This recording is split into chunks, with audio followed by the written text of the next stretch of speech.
Welcome to the Panic Button, everyone. I'm Nina. I'm Jessie. I'm not cold. And today we're going to be reacting to the beef between J.K. Rowling and Emma Watson. That's what's going on. Before we get into today's video, please like and subscribe. Today we're going to be talking about Emma Watson. Now, Emma Watson recently appeared... Oh, yeah. Please like and subscribe. Join our memberships. Comment below. Ring We like that bell. Amala. We like Amala. on the Jay Shetty podcast to sort of clear the air on her life, her career, and her take on J.K. Rowling, I guess. Before we get into that, let me go ahead and refresh your memory as to the public beef between Emma Watson and J.K. Rowling. Now, as we all know, J.K. Rowling is a very adamant voice against the trans movement these days. She says that men are men and women are women, and she's trying to protect women's privacy, their rights, their spaces from men who are going to try to self-identify as women. Now, Emma Watson has not been a fan of this, and she's not been a fan of this for a really long time. In 2020, she said this: trans people are who they say they are and deserve to live their lives without being constantly questioned or told they aren't who they say they are. She's also paraded herself around wearing t-shirts that say trans rights are human rights, and at the BAFTAs in 2022, Emma Watson said this: I'm here for all of the witches. Okay, now if you didn't catch that last part, she says, I'm here for all of the witches, meaning, I'm protecting the dolls. I'm here for women and men who identify as women and, the like. And she says, bar one. And of course that... Male witches be Warlocks. warlocks? Well, no, because they're trans. Yeah, but if they have penises, then they'd be warlocks. They wouldn't be witches. Yes, but in their world, In her Hollywood world, but not in the J.K. Rowling Harry Potter world. She can't all of a sudden just decide she's going to rewrite Harry Potter Emma Watson But style. that's what everything about these gender ideology things is. It's They rewriting rewrite everything. History. Jesus books. was non-binary. Jesus. Lesbians. Yeah, Jesus was non-binary because he was made in the image of man and woman. Okay. Just kidding. At bar one was a strong dig at J.K. Rowling, saying I support all women, trans women are women, except for that J.K. Rowling. So there you have it. Now I'm going to get into her comments on the Jay Shetty podcast, which her view has clearly shifted. So let's watch. Could ever cancel her out or cancel that out for anything. It has to remain true. It is true. And this is where this holding of these, I just don't know what else to do other than hold these two seemingly incompatible things together at the same time and just hope maybe they will one day resolve or co-join themselves, and maybe accept that they never will, but that they can both still be true. Holding what? Holding what two things? Isn't it that she cares for J.K. Rowling, but J.K. Rowling in her head is a piece of poo-poo, right? From her opinion, not from ours? I don't know. We're missing the context here. I'm pretty sure that was the context, but I don't know because I haven't seen this. And I can love her. I can know she loved me. I can be grateful to her. I can know the things that she said are true. And that can be this whole other thing. And my job feels like to just hold all of it. But the bigger thing is just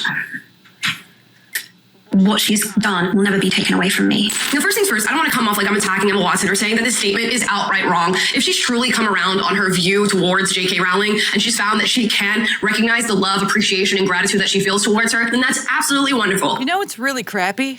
What? Is that J.K. Rowling helped her out, another female. And that female, through the female that helped her under the bus for men who are pretending to be female. Yeah, but if you take this from J.K. Rowling's perspective, too, this is a child still. She's a grown adult right now. She's a grown adult, but you still hold that image of them as a kid in your brain, normally. Mm-hmm.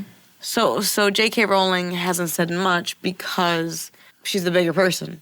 But Emma Watson saying what she's saying, if it is true, okay, but you're still very much emphasizing how much you don't want to like her. But you will, because it's good to do.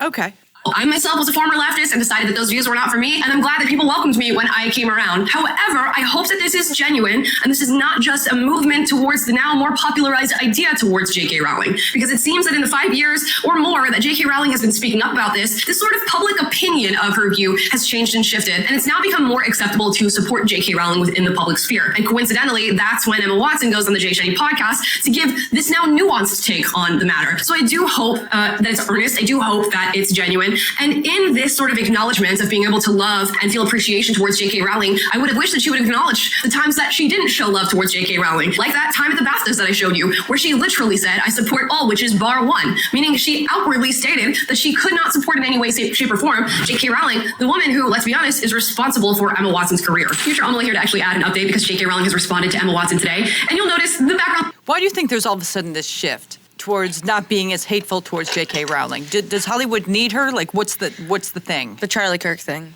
How I think. so? Well, because we didn't hear Emma Watson saying Charlie Kirk deserved to die. What's that have to do with J.K.? That's when everything changed. That's when Emma Watson finally came out and made this shift.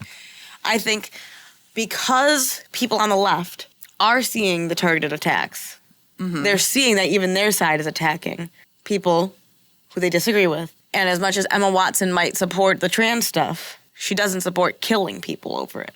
And if you're constantly shitting on J.K. Rowling, then you put her up as a target. She's already, I mean, how many people have been like, unalive J.K. Rowling because she's the real turf, da-da-da-da. You know, how many times have we seen posts like that? And even, well, we watched this yesterday, didn't we? Together, right? I know that she touches on that. Like, J.K. Rowling admits that she's had death threats and rape threats and things like that. It's an interesting point. My point? Yeah, I would say that, at least for me, I would time those two things as pretty close together. Also, most podcasts are recorded, in advance? Yeah. So this is probably not something that she just said this past week. This is probably something she said a couple weeks ago when everything was changing in the climates. I don't care what you say. If you are a person with morals, you don't believe he should have died over it. And it really makes you rethink how you talk about people and what you say. Like, oh, they deserve to die for that. Do they? Okay, so what you're saying is that after the Charlie Kirk thing,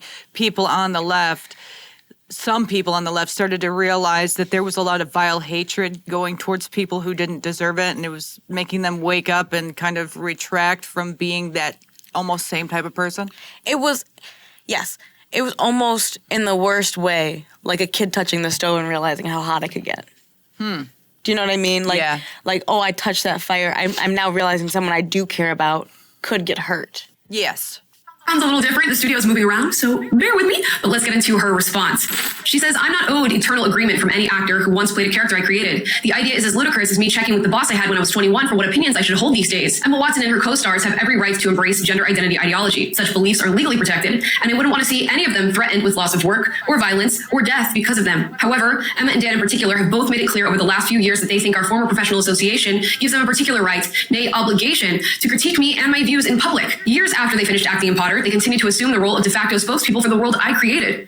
When you've known people since they were 10 years old, it's hard to shake a certain protectiveness. Until quite recently, I hadn't managed to throw off the memory of children who needed to be gently coaxed through their dialogue in a big, scary film studio. For the past few years, I've repeatedly declined invitations from journalists to comment on Emma specifically, most notably on the witch trials of J.K. Rowling. Ironically, I told the producers that I didn't want her to be hounded as the result of anything I said. The television presenter in the attached clip highlights Emma's all witches speech, and in truth, that was the turning point for me. But it had a postscript that hurt far more than the speech itself.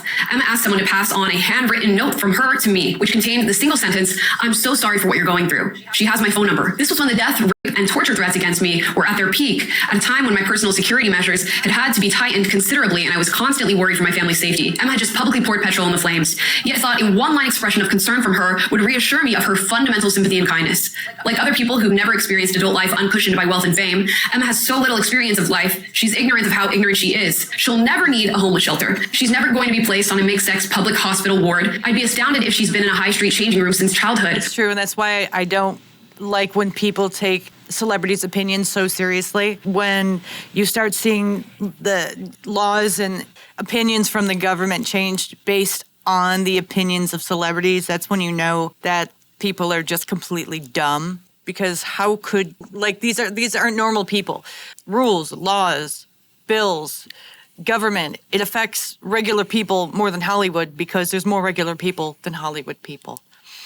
Regular people have to deal with things that Hollywood people will rarely ever have to deal with. So when you see people holding these celebrities and their opinions in high esteem, it's just so baffling to me because they're not going to have to suffer with the consequences of their opinions and the effects those opinions will have on regular people. They'll never have to deal with it. Regular people will have to deal with it. And that's why it just always drives me crazy when I just see so many people taking their opinion into consideration. Like people like up there, like Kamala or Buttigieg. Emma Watson. Or everybody.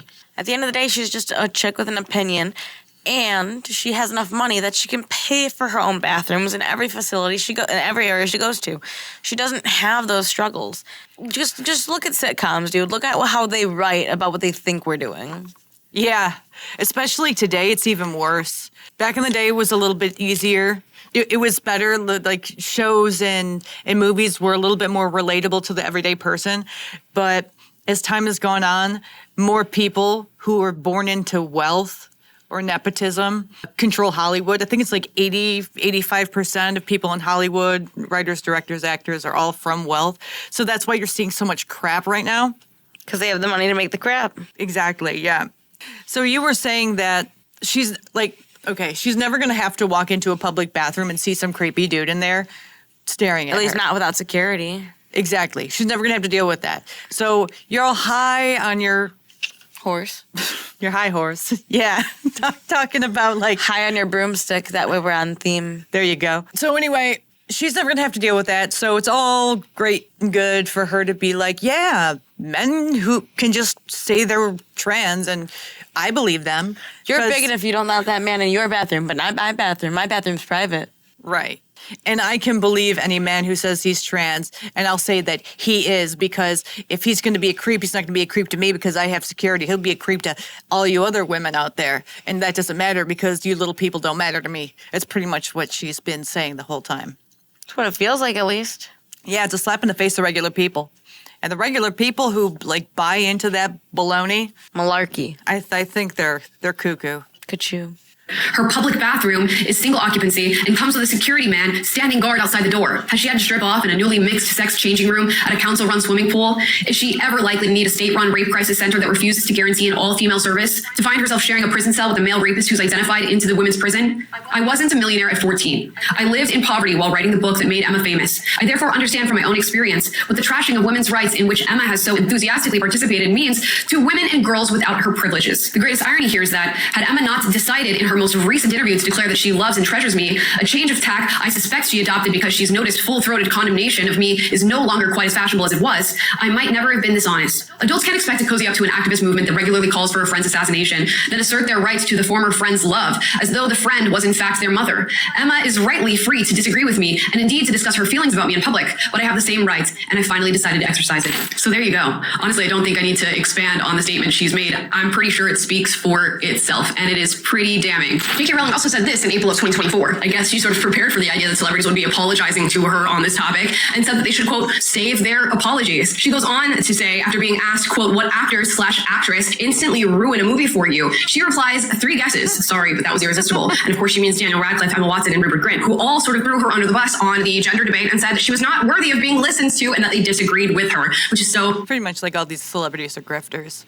Whatever is popular at the time, they're going to latch on to. Whatever's going to get them applause, they're going to latch on to, and they're going to speak out about it. And as soon as that's not hot anymore, then they're going to change their tune because deep down they don't stand for anything.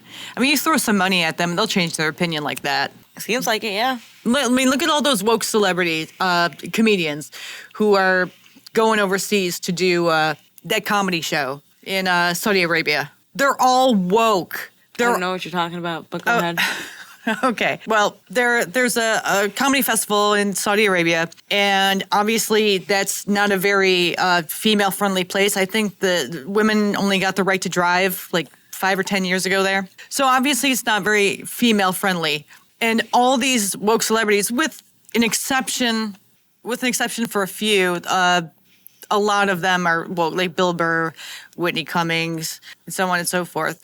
And so they might have these like pro-woman opinions here, but Saudi Arabia just threw some money at them and they're like, oh, okay, let me go over there and do a stand-up comedy show. Although they're going to have to be really, really specific and careful with their comedy because Tim Dillon was paid to go there and he made one joke on his podcast about them like having slaves, something like that. And they fired him. Go figure. So, you know, when it comes down to it, celebrities, their opinions don't mean anything because when they give you their opinions, it's not actually what they believe. It's what they believe in the moment because it's popular. But if you throw some money at them or when the wind changes, their opinions are going to change because really deep down, they're nothing but hollow shells of people. Me too. Which I wouldn't even call them people, really. They're just shiny objects that are put on a screen. That's it. Me too. fascinating because there are so many ways in which J.K. Rowling contributed to the careers of these three young people, and they couldn't for a moment, because they disagreed with her on this particular issue, allow a bit of support, a bit of nuance, and just an open discussion on the matter. So there you have it. Now, J.K. Rowling has also tweeted this out recently, and this may or may not be a reference to Emma Watson. It does sort of seem like it. She says, quote, "A little reminder for anybody who may be regretting their public sprint to the front of the mob and is now trying to discreetly shove their pitchforks out of sight," which is kind of what she's doing. I mean, she's publicly going on the J Shitty podcast to discuss this, but she's not discussing the little ways in which she dug at J.K. Rowling before this matter. And as I said before, you know, I'm all for it if she's had a shift in opinion, or at least a shift in view of J.K. Rowling here. But we're gonna have to unpack all the things that took place before. And eventually, I think things are gonna go even further than this. The likes of Daniel Radcliffe, Emma Watson, Rupert Grint, they're going to look back on their support of the trans movement, see all the issues that have arisen out of it, and really reframe the way they've treated J.K. Rowling in this very moment. Now, are they going to publicly take accountability for the ways they've treated her, the way they ousted her, the way they pushed her aside, even though she's the main contributor of their careers? Probably not, let's be honest. And of course, I don't know what's happening behind the scenes here. I can only infer based on the responses from J.K. and what Emma Watson has said on this podcast. But when you go and make a sort of public display of your love and appreciation, and it seems like that display has not happened on a person-to-person basis, a little bit of red flags flying for me there. I can't say for sure, but it doesn't seem like they've reconciled personally. So how does somebody go on a podcast and give this deeply personal espousal of love and then not have done that on a person-to-person basis? These are just questions I have. Now, of course, the wicked part of this that always takes place is the left, in large part, is now abandoning Emma Watson for having spoken about J.K. Rowling in a positive light, which is what happens when you, even for a moment, support somebody who goes against the dogma of the left. I'm going to get into some blue sky responses, and we can all imagine how that app is going to be responding to this. Blue Jay says, as with Emma Watson, Donald Trump would have never been president if he didn't have the power of people constantly talking about him and beefing about him to generate that media power he needed to become POTUS. Quit talking about bacteria. They're really not that fucking important. And we used the word quick instead of quick, and we used the wrong there, but that's okay over at Blue Sky. Amy P says, very bad take from Emma Watson. She is showing that she is no ally. She used trans rights to boost her career. Now she's abandoning us when we need her. She needs to apologize or face consequences. That's retarded, because anytime someone apologizes, they still don't just like get them. mad, dude. They still get mad. And my question is, like, on the left, it's not like 50% of the population is on the left. It's like, let's say, 40%. Then we have the far left, which is what, 15%, 20%? Maybe, I don't know. I'm just making up numbers. So say you have like 15 to 20% are on the woke left. Mm-hmm. But that was like 5 years ago. Now today, they've pushed out probably a good 5% of people who are on the woke left because they might have said something nice about someone who was canceled. So now they're down to like 15 or 10%. So as the years go by, they're slowly going to start shedding more and more followers from their group. Oh, until yeah, they're if they stay at this rate. Completely obsolete, because they've realized that they can't cancel people on the right or the middle because they don't care. People on the right and the middle, they don't give a crap, and they're not going to apologize. So the only thing that people on the left really, it's like their fight is to fight against people, not to build anything. It's to fight against people and to cancel people. So if you can't cancel people on the right and the middle, then you have to, because it's your job, cancel people who are on the left. So you slowly have to start integrating new rules. Like, what rules is this person on the left not following so I can cancel them? Mm-hmm. And slowly, they're going to start shedding those followers like the walls in a uterus. Shedding. Okay. They're bleeding them out. Get it, babe. So, yeah, I always find this very entertaining. The people like Blue Sky who are just like, no, you're wrong, you're horrible. It's like, you're getting rid of your own followers. Why are you doing that? They're happy to do it, it seems. Yeah, I know it's great. It gives you like a high and a that nobody wants to talk to you. But after a while, don't you get tired of canceling people? Don't you? I guess if you have nothing else, then this is all you have to live for. Yeah. You just can't win, dude. This is ridiculous. Next one. It's a pity Emma Watson decided to equivocate about fascism. Oh, well, at least we've still got Daniel Radcliffe. Yeah, Daniel Radcliffe, the one who's like running around supporting transitioning children. Yeah. At least you still got that guy. Yeah, he's the most evil of them all. Okay, but look at who also posted this. Their name is Moby Dick Girl. Yes, definitely want that person on my side. With a trans flag, so... Yeah, I was just pointing that out. I definitely want this dude on my side. Right. No, thank you. No. Marlon says, well, Emma Watson can right on off. bigotry and Christo-fascist.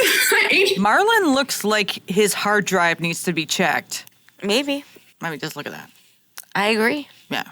Anti-science viewpoints are not opinions or disagreements. It's just bigotry and willful ignorance, and extremely dangerous to the safety of minorities. Okay, well, these 4 blue sky leftists have left Emma Watson behind. Not that they ever had her back to begin with, but here we are. There really is no winning, and I will give that to Emma Watson. It's such a tough thing to be speaking on, period. But she did sort of go out of her way to make these massive digs at J.K. Rowling. It wasn't like she was dragged into a conversation about the trans movement and about J.K. Rowling in particular. She chose to put on the t-shirt saying trans rights are human rights. She chose to go to the BAFTAs and say that she supports all witches bar one. She chose to tweet about trans people and, you know, their equalness when it comes to their identity when compared to that of women. And she then chose to go on the Jay Shetty podcast and make this statement about J.K. Rowling. Now, this is the nicest statement she's made so far, but it's still not a direct reference to every way in which she treated her poorly prior. And there we are. Now the left is, I guess, going to leave her behind because she's supporting a transphobe, even though she says she still disagrees with her. And Emma Watson, very interestingly in the Jay Shetty podcast, says that I hope people can still love me when they disagree with me. And she's probably going to learn from the left really quickly, but that's not possible. That's not within their framework of capabilities, typically. Guys, that's the update. We'll see what happens. Okay, so Emma Watson was pretty much dipping her toe into the anti-woke water to see How it fits. yeah. Is that water warm enough for me to stick my ankle in? Do I get more followers? I don't know. Okay, she must have known that there was going to be a bad reaction from the left. Oh, there's almost always, and then the other side picks it up. Yeah, but you see, at least with the other side, they're not being like aggressive and hostile. They're being like, okay. Like, I see what you're trying to do. I'm not going to take it to heart, but I'm not going to, like, get on your ass and cancel you. Meanwhile, the people who are supposed to be on Emma Watson's side, what are they doing? They're cancel. Yeah, so you, in the end, you'll see who your friends are and who your allies really are and who your enemies are. Have you been canceled? Let us know in the comments below. Like and subscribe. Join our memberships to keep this channel going, and we will see you in the next one. Bye. Bye.